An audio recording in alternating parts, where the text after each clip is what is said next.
Hey there everyone, Video Game Cabinet here, and tonight we're doing a review of Ys, Book 1 and 2. I just completed Ys Book 1 and 2, which released for the TurboGrafxCD back in 1990. I do have the authentic CIB right here, but I actually played the game on the TurboGrafx-16 Mini.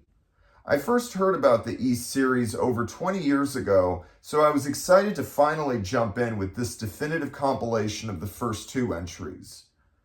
Ys Book 1 and 2 is an action-adventure RPG where you play as Adol, a young swordsman roaming the land of Asteria.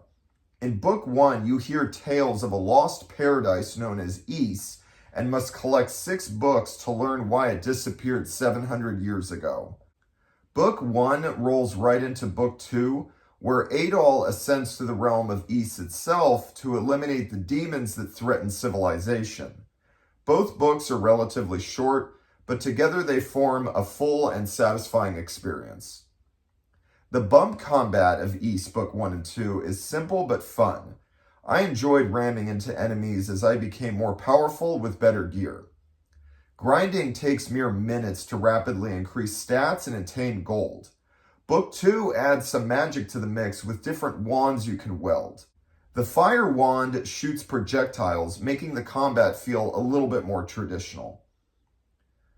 The presentation of Ys Book 1 and 2 was outstanding. The developers took full advantage of the CD format to give gamers something truly special in 1990. The colorful graphics are dazzling, with beautiful anime sequences sprinkled throughout the playthrough. The eclectic soundtrack is marvelous, having a mix of heavy metal and upbeat classical-sounding tunes that fit great with the old-school vibe.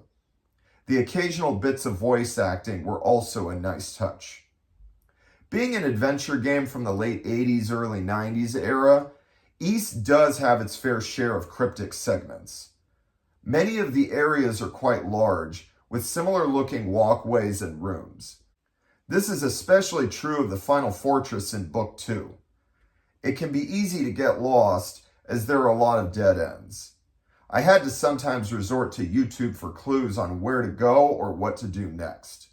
But I still loved finding the key items to open subsequent paths, and working to discover them was ever so satisfying. I very much delighted in playing through Adol's heroic exploits to unlock the mysteries of Ys.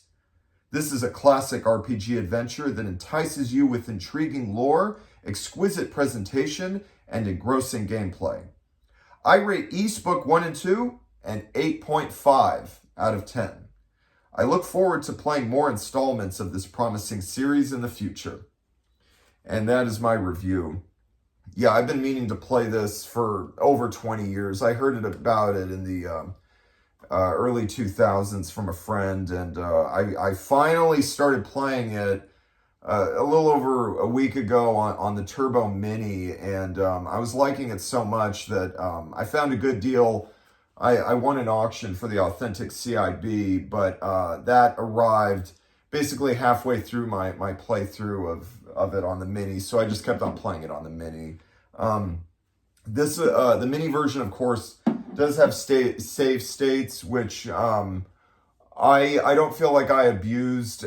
This game does have a good save feature where, you just have to pay attention to saving often, but when you go in to fight a boss, it thankfully gives you a checkpoint right before you enter a boss's room. So if you die, the bosses can be pretty challenging. If you die, it sends you right before them, and you don't lose progress, thankfully, with the checkpoints. But it is still important to save often and level up your character. But yeah, this Ys Book 1 and 2, it feels similar to Zelda with key items that you have to find to unlock new paths and puzzles, but with RPG elements at the same time because you're leveling up your character. But with simplified bump combat. It's not traditional, top-down overhead action adventure where like you press a button to swing the sword. You just ram into enemies. So it's simplified, but you know, it is super simple, but it was fun. And there's a little bit more traditionalness when you get to book 2 and you can weld the fire wand and shoot fireballs, as well as ram into enemies. But and yeah, and just like a lot of these old action adventure games from the late 80s and early 90s, it does get pretty cryptic. It can be hard to figure out where to go and what to do next. The game does give you clues, but sometimes you just miss one little thing. And also, a lot of the areas and dungeons are very large, especially in book 2.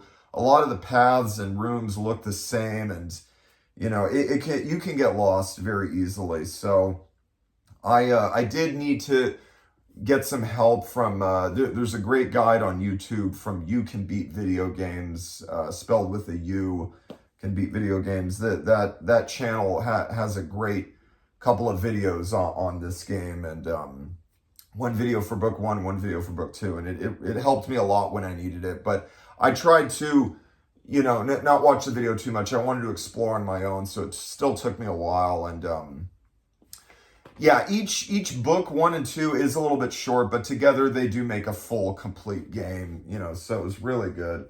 But, and yeah, just beautiful anime sequences, really good voice acting sprinkled here and there.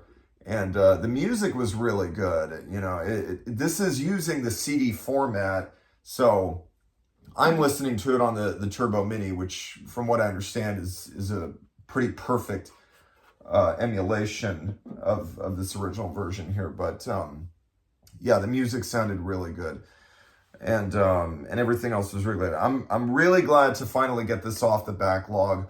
I've been, you know, wanting to play it for a long time, and I will be playing other games in the series at some point soon. We'll see. But yeah, for now, those are my thoughts on Ys Book 1 and 2 for the TurboGrafxCD or TurboGrafx-16 CD, Turbo Duo, whatever it was. 8.5 out of 10, and have a good night.